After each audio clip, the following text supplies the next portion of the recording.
Assalamualaikum warahmatullahi wabarakatuh. Kepada anak-anakku kelas 10 SMK Negeri 2 Pengasih, kami ucapkan selamat bergabung ke SMK Negeri 2 Pengasih. Dan tetap semangat kalian dalam belajar, berlatih di sekolah dan meraih masa depan kalian.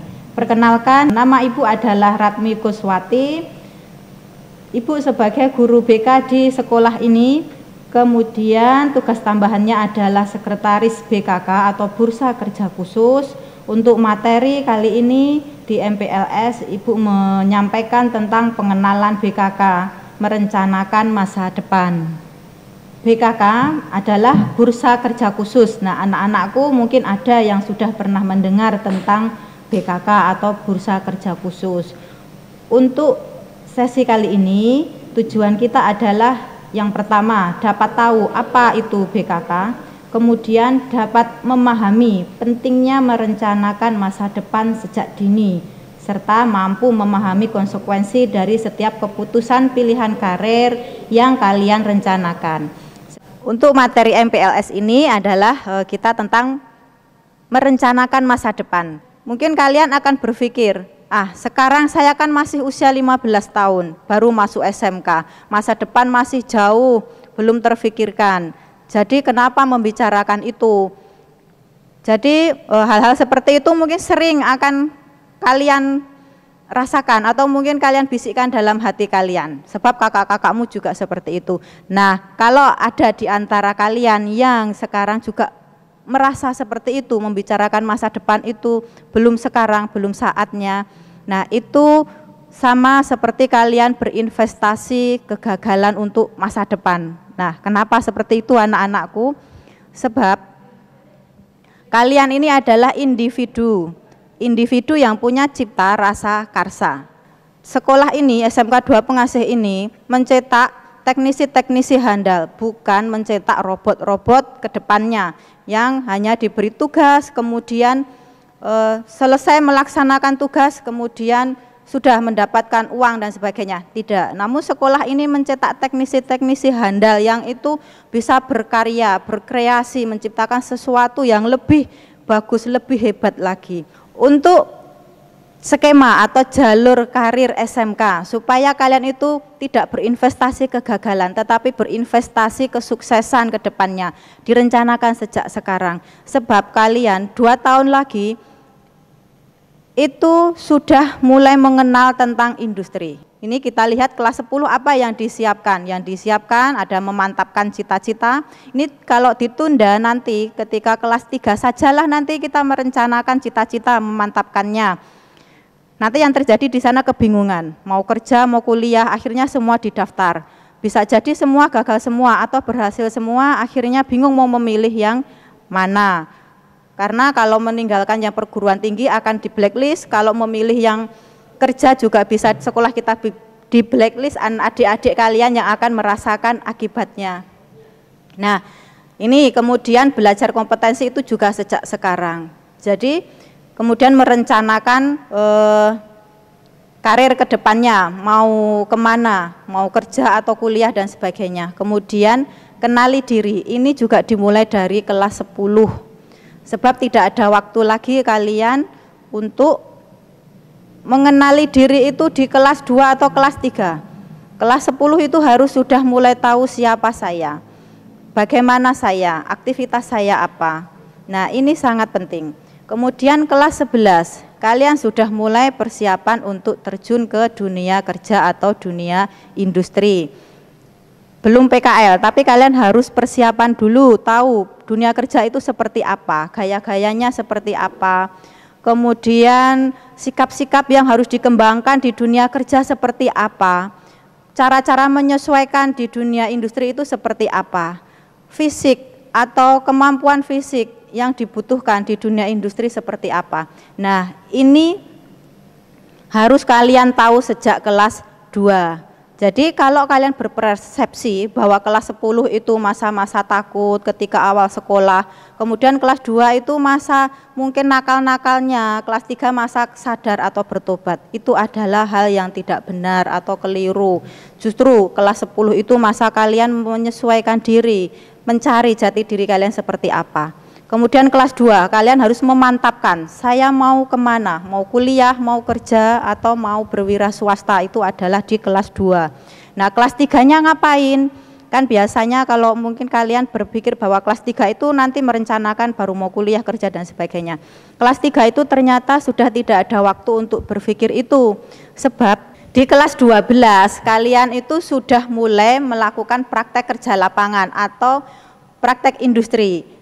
Nah, bagi yang program 3 tahun itu kan selama 6 bulan, bagi yang program 4 tahun selama 9 bulan. Dan waktu selama 6 bulan atau 9 bulan itu kalian ada di industri atau di perusahaan full penuh dan kalian sudah layaknya orang bekerja atau karyawan. Kalian memiliki kewajiban-kewajiban yang sama. Jadi tidak boleh manja-manja lagi, merasa pekerjaan berat dan sebagainya. Tidak boleh. Di sana kalian harus betul-betul memiliki kepribadian, karakter, sikap, kerajinan seperti orang bekerja. Bahkan nanti mungkin dari perusahaan kalau baik hati juga akan memberikan uang saku, tapi itu kan nanti belakangan ya nak. Tapi yang paling penting adalah kalian betul-betul siap ketika melakukan praktek industri itu. Kemudian setelah pulang kalian dari PI, maka langsung ada rekrutmen dari beberapa perusahaan. Bahkan mungkin ketika kalian masih di industri pun ada beberapa perusahaan yang merekrut, melakukan seleksi. Jadi kalian akan bertemu dengan HRD dari perusahaan, owner, ataupun mungkin mitra-mitra psikotes dari perusahaan juga untuk melakukan wawancara, psikotes, kemudian tes fisik dan sebagainya. Itu sudah dimulai langsung ketika kalian pulang PKL. Karena apa? Perusahaan itu pun butuh tenaga mendesak. Nah, di sisi lain bagi anak-anakku yang pengen kuliah, waktu itu pun kalian harus menentukan mau kuliah kemana, jurusan apa. Nah, itu kalau kalian merencanakan besok di kelas 12 itu akan kelabakan, akan bingung dan stresnya tinggi, cukup tinggi, akan bingung, susah untuk menentukan. Nah, penentuan rencana ke depan sejak sekarang ini adalah sangat penting dan BKK memiliki tugas seperti itu, seperti pesan yang disampaikan oleh Dit SMK bahwa BKK mempunyai kewajiban untuk mendampingi lulusannya supaya sukses, diawali dengan mendampingi perencanaannya untuk masa depannya. Sehingga memang di BKK kami tekankan untuk seperti itu. Oke, lanjut tagnya. Nah, harapan kami kalau kalian merencanakan sejak sekarang bisa sukses masa depannya, karirnya bisa sukses, yang mau kuliah-kuliah, yang mau kerja-kerja, yang mau berwirausaha pun disiapkan sejak sekarang. Kemudian kita coba lihat dulu untuk skema atau jalur karir SMK supaya anak-anakku bisa paham tentang perencanaan masa depan itu seperti apa. SMK syarat kelulusan sudah disampaikan juga dari Bapak Ibu guru di MPLS ini. Kalau tidak lulus ya kalian bisa mengulang atau melakukan paket B. Kalau lulus maka kalian bisa memilih kuliah ataupun bekerja atau wirausaha. Kuliah bisa di negeri atau swasta, kerja bisa di dunia kerja atau dunia industri, bisa menjadi pegawai pemerintah ataupun pegawai swasta. Nah, ini harus direncanakan sejak sekarang supaya besok ketika ada pendaftaran di kelas 12 itu sudah siap mau memilih yang mana. Kemudian cara merencanakan masa depan. Mari bersama-sama Ibu ajak kalian untuk merencanakan masa depan itu seperti apa. Nah, apabila dari kalian ini menghendaki ada yang kuliah mungkin, walaupun masuk SMK ya beberapa pasti juga ada yang ingin melanjutkan ke perguruan tinggi. Nah, perlu kalian kenali dulu. Bagi yang kuliah, program studi yang diminati itu apa dulu. Jadi nilai-nilai itu disiapkan sejak kelas 10, sejak semester 1. Sebab ketika pendaftaran senam PTN itu yang diinput atau didaftarkan di perguruan tinggi untuk seleksi itu adalah nilai sejak semester 1. Jadi kalau merencanakan besok maka yaitu tadi kita akan investasi kegagalan. Jadi yang kedua, kemudian bagaimana prospek masa depan program studi tersebut. Jadi anak-anakku perlu mencari tahu yang dipilih prodinya apa, kemudian prospeknya bagaimana. Misalnya teknik sipil, itu prospeknya bagaimana, cara masuknya seperti apa, universitasnya di mana. Nah ini. Kemudian langkah-langkah untuk menuju ke sana seperti apa. Misalnya teknik sipil di UNJ itu animo masyarakatnya berapa, tinggi atau rendah, kira-kira kamu bisa masuk ke sana tidak. Terus alternatif kedua mungkin teknik sipil di perguruan tinggi yang lainnya lagi, kita lihat animonya dan sebagainya. Kemudian bagi anak-anakku yang ingin mengikuti kursus atau training, mungkin yang dilakukan oleh Disnaker, karena di Disnaker juga banyak kursus-kursus yang ada seperti kursus sepeda motor, kursus ngelas, kursus mungkin bagi yang perempuan, salon dan sebagainya. Nah, ini mungkin bisa dipertimbangkan program apa yang akan dipilih di kursus tersebut. Kemudian bagaimana prospek masa depannya, itu seperti apa, sesuai enggak dengan permintaan zaman sekarang ini. Karena bisa jadi zaman dulu itu sukses bisnis itu, tetapi sekarang tidak sukses. Kemudian di mana lembaga kursus atau training yang profesional tersebut. Nah, ini juga perlu dilihat, anak-anakku perlu mencari data kebenaran dari lembaga kursus tersebut. Tetapi paling aman kalian bisa mengikuti kursus yang diselenggarakan atau yang bekerja sama dengan Disnaker, Dinas Tenaga Kerja di Kulon Progo. Kemudian bagaimana kiat-kiat sukses dalam kursus tersebut. Nah, ini juga kalian bisa mencari, bisa searching di internet, di Google untuk kiat-kiat sukses kursus itu seperti apa. Nah, ini biasanya anak-anakku yang SMK akan banyak masuk dunia kerja biasanya. Karena SMK itu banyak diminati oleh siswa yang ingin bekerja nanti setelah lulus.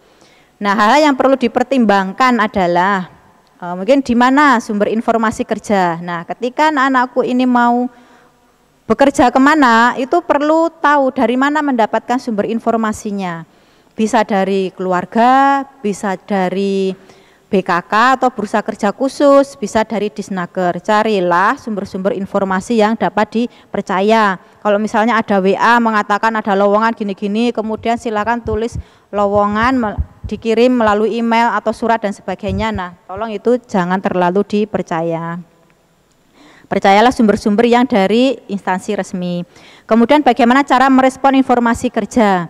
Nah, bagi anak-anakku yang akan bekerja ketika lulus SMK mulai sekarang mestinya memperhatikan cara-cara merespon informasi kerja.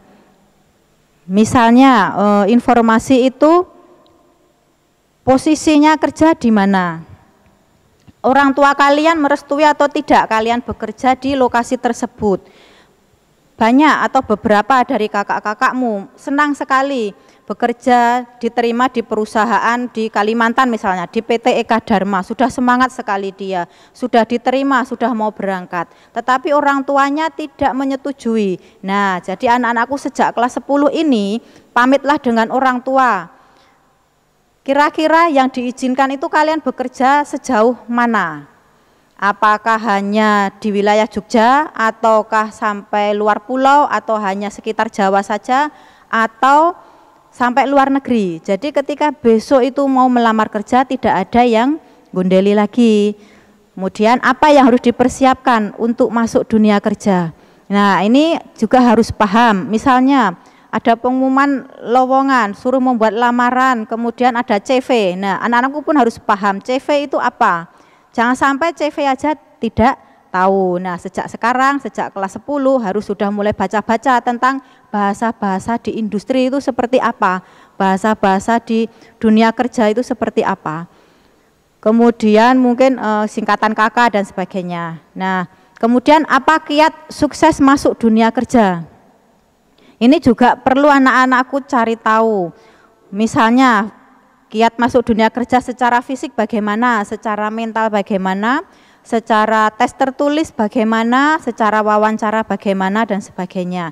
Nah, sejak sekarang anak-anakku mestinya belajar atau mencari tahu tentang itu. Kemudian bagaimana kiat sukses berkarir di dunia kerja. Ini juga perlu dicari informasinya. Nah, di mana nanti mencarinya? Nah, nanti Ibu akan kasih tahu di belakang. Selanjutnya itu tadi tentang merencanakan masa depan. Itu saya sampaikan karena memang kami dari BKK barusan kemarin di Vicon, video conference, kemudian untuk menyampaikan ke anak-anak bahwa BKK tugas utamanya adalah mendampingi, merencanakan masa depan untuk siswa-siswanya. Selanjutnya kita lihat apa itu BKK. BKK adalah Bursa Kerja Khusus, ini kepanjangannya. Nah, BKK itu merupakan tim khusus di SMK Negeri 2 Pengasih yang diberikan tugas untuk menjalin hubungan dengan perusahaan-perusahaan dalam hal melakukan rekrutmen atau penyerapan calon alumni dan alumni SMK Negeri 2 Pengasih. Tim BKK kita ada berenam. Pak Sumarno, Bapak Sumarno SPDMT sebagai kepala sekolah, kemudian ketua kami adalah Bapak Subianto SPD Kim, beliau merangkap juga sebagai WKS Humas, kemudian bendaharanya adalah Ibu Ismiartin, kemudian Ibu sendiri ada di posisi sebagai sekretaris, dan kita punya 2 anggota yaitu Ibu Titik Sulistyo dan Bapak Firman. Kemudian perusahaan mitra BKK, jadi selama ini patut kita syukuri bahwa sekolah kita sudah bekerja sama dengan sekitar 60 perusahaan mitra. Ini yang sudah jelas. Kalau sampai bulan ini pun ada tambahan lagi beberapa. Dan sebaran dari perusahaan tersebut ada di Yogyakarta, Bandung, Jakarta, Bekasi, Tangerang, Banten, Riau, Palembang, Kalimantan, Jawa Timur. Sementara sebarannya seperti itu. Jadi perusahaan-perusahaan yang bekerja sama dengan kita adalah di bidang alat berat. Ini Eka Dharma Jaya Sakti atau Volvo, ini semua saya katakan semua sebenarnya karena beberapa jurusan bisa masuk ke situ. Ini lebih ke alat berat. Kemudian ini ada manufaktur. Biasanya di manufaktur, kemudian di pengolahan kelapa sawit ada PT Unggul Lestari, kemudian pertambangan juga beberapa, ini ada Putra Sarana Trans Borneo, ada United Tractor, kemudian di farmasi juga ada PT Medion. Kalau di farmasi kita bukan masuk ke farmasinya tetapi ke mesin-mesin medisnya, kita servis atau menjadi teknisi di sana untuk mesin-mesinnya. Kemudian genset ini di PT Dalindo Sumber Abadi, kemudian Sepripak Sepeda Motor, PT Surya Tritunggal ini khusus pembuatan rantai sepeda motor. Dan ini kemarin anak kita sudah ada 3 orang yang disekolahkan ke Malaysia untuk memproduksi rantai motor. Kemudian Astra kita juga bekerja sama dengan Toyota juga, iya setiap tahun kita mengirimkan baik di manufakturnya maupun di akademinya. Kemudian kita lanjut untuk sekolah mitra. Nah, selanjutnya BKK kita tidak sendirian, kita punya sekolah SMK mitra atau sekolah yang ada di sekitar kita yang ikut seleksi bersama kita. Nah, kenapa kita malah bersaing dengan sekolah lain gitu? Nah, sebab beberapa dari perusahaan biasanya menghendaki peserta itu banyak, biasanya antara 200 sampai 200 sampai 1000 peserta. Padahal kalau hanya dipenuhi dari SMK 2 Pengasih itu jelas sangat kurang. Sehingga kita perlu bekerja sama dengan SMK lain untuk menjadi peserta tes di sekolah kita. Namun peserta sekolah kita harus lebih banyak dari sekolah lain itu. Nah, jadi ini ada kelebihan dan kelemahannya. Kelebihannya kita akan banyak peserta sehingga tes ada di SMK 2 Pengasih. Kalau kurang peserta maka tesnya kita akan digabung sama SMK lain. Tapi kekurangannya anak-anakku harus siap untuk bersaing. Nah, makanya sejak kelas 10 harus menyiapkan diri mengenai bagaimana cara lolos tes tertulis, cara lolos wawancara, cara menyesuaikan diri di perusahaan, cara mencari pekerjaan yang aman, cara meningkatkan karir di perusahaan, dan lain-lain. Nah, pesaing-pesaing kalian untuk seleksi besok itu dari beberapa SMK di wilayah Kulon Progo, Bantul, Wonosari, Kota Madya, Sleman, Purworejo, Magelang, Klaten, Surabaya, bahkan sampai ke Kudus dan kota-kota lain yang gabung dengan kita. Selanjutnya kita lihat profil lulusan SMK Negeri 2 Pengasih tahun 2020, jadi lulusan tahun ini. Yang lulus adalah 449, kemudian yang kuliah ada 77, yang kerja ini 327, jadi ada 72,83% ya. Selanjutnya, bagaimana ini anak-anakku kalau misalnya menghubungi BKK? Nah, ada beberapa cara yang bisa kalian lakukan. Mungkin sekarang kelas 10 ini sudah mulai, oh ya setelah mendengarkan sesi ini, maka kalian pengen rencanakan masa depan. Nah, kemudian bagaimana menghubungi BKK itu? Nah, caranya yang pertama, datang langsung di ruang BKK. Kalian bisa datang ke ruang BKK yang posisinya ada di gedung paling depan dekat resepsionis. Di sana di pintu ada tulisan ruang bursa kerja khusus. Nah, di situ. Kemudian yang kedua, memantau lewat fanpage atau memantau lewat fanpage Facebook ya, dengan nama Bursa Kerja Khusus SMKN 2 Pengasih. Nah, hati-hati kalau di Facebook yang ini kalian jangan komentar yang aneh-aneh ya, karena admin di sini semua kaprok di sekolah ini menjadi admin, semua waka menjadi admin, semua kemudian kepala sekolah juga menjadi admin SMK ini. Kemudian bisa japri lewat WA itu 085959333043 ini khusus WA BKK. Kemudian Instagramnya BKK SMKN 2 Pengasih. Nah, kemudian kapan boleh memfungsikan BKK untuk meraih masa depan? Nah, kapan saja boleh, sejak sekarang, sejak kalian sudah menjadi siswa di sekolah ini, kalian bisa memanfaatkan BKK di sekolah kita. Nah, terus ngapain Bu? Kan masih kelas 10, belum tahu. Nah, justru kelas 10 itu sebaiknya sering-sering ke BKK. Untuk apa? Untuk berlatih misalnya psikotes, tanya tentang psikotes seperti apa, sehingga besok di kelas 3 tinggal pemantapan. Persiapannya dimulai sejak kelas 10. Kemudian yang kedua, bisa tentang latihan wawancara bagaimana, sehingga pembentukan itu sejak kelas 10, sikapnya, cara duduknya, cara bicaranya dan sebagainya. Yang ketiga, membuat esai untuk seleksi kerja. Kemudian bisa juga kalian ke BKK itu konsultasi tentang persiapan masuk kerja seperti apa. Sehingga nanti ada beberapa pertimbangan kalau mau masuk kerja, kalian kira-kira bisa atau tidak, senang atau tidak, mampu atau tidak. Nah, ini dikonsultasikan sejak kelas 10. Kemudian bisa juga konsultasi tentang kepribadian kalian. Nah, itu anak-anakku, untuk sesi ini Ibu ingatkan kembali bahwa jangan lupa untuk presensi ya, untuk presensi di kolom komen yaitu nama dan kelas jurusan. Kemudian semua harap mengisi, jangan sampai ada yang terlewat. Demikian nggih. Kemudian untuk materi pengenalan BKK, merencanakan masa depan, Ibu akhiri sampai di sini. Saya adalah individu yang memiliki cipta rasa karsa. Jadi tidak hanya begini saja, tapi harus punya keinginan ke depannya itu mau seperti apa, direncanakan sejak sekarang. Dan nanti kalau ada anak-anakku yang bingung bisa bertanya kepada Bapak Ibu Guru BK atau bimbingan konseling, atau juga untuk khusus karir bisa ke BKK atau Bursa Kerja Khusus. Kita akan melayani insya Allah dengan sebaik-baiknya. Ada kurangnya, ada salahnya Ibu menyampaikan materi ini, mohon maaf dan semoga bermanfaat untuk anak-anakku. Dan saya akhiri dulu. Wassalamualaikum warahmatullahi wabarakatuh.